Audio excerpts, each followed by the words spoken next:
It's all very well for government to spend on this infrastructure, but we've got to make sure the government is spending wisely on it. It's very easy to go and say, oh, we'll build a road here, or a tunnel here, or I think in Victoria they're building train stations to nowhere, or this is all very, very easy for governments to spend this money. You've got to make sure, firstly, it's actually productive and will increase the productive capacity of the nation. That's the most important thing. And secondly, that you're getting value for money. So it's great to make these announcements on infrastructure, but they've got to meet those two criteria.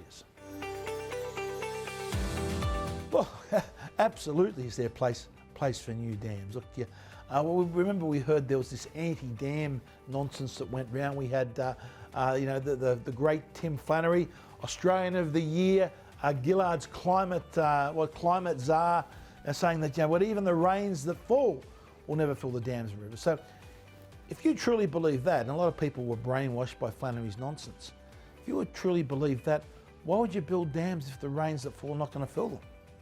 We've seen what a nonsense this is. We've seen that, it's supposedly the endless drought.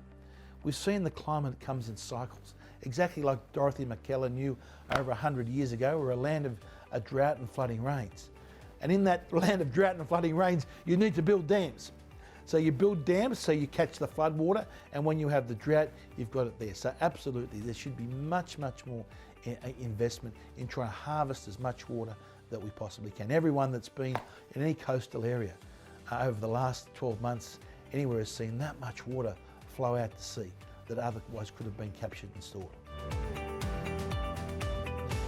Well, that's a very good question. There's a lot of things that we could be investing in. Now, there's also a lot of things that we can have basically wasting the money on, or malinvestments as well. A lot of this expenditure that I see on so-called renewable energy is actually malinvestment, because it undermines the reliability of the grid, and it undermines your existing baseload power stations.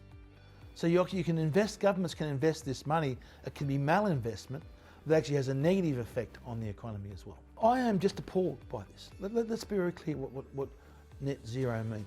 It is not just electricity generation.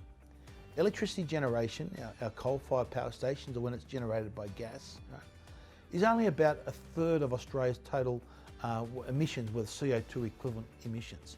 You've also got all the other sectors. You've got agriculture. Now, agriculture is something like 14 or 15%, but the majority of people think agriculture is trucks and farming equipment and something in the shed.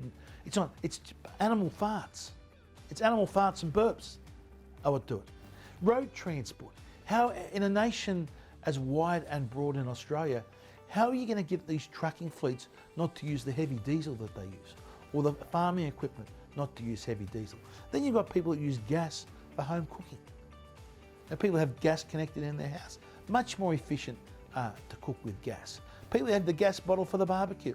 That means that's all out with this net zero nonsense.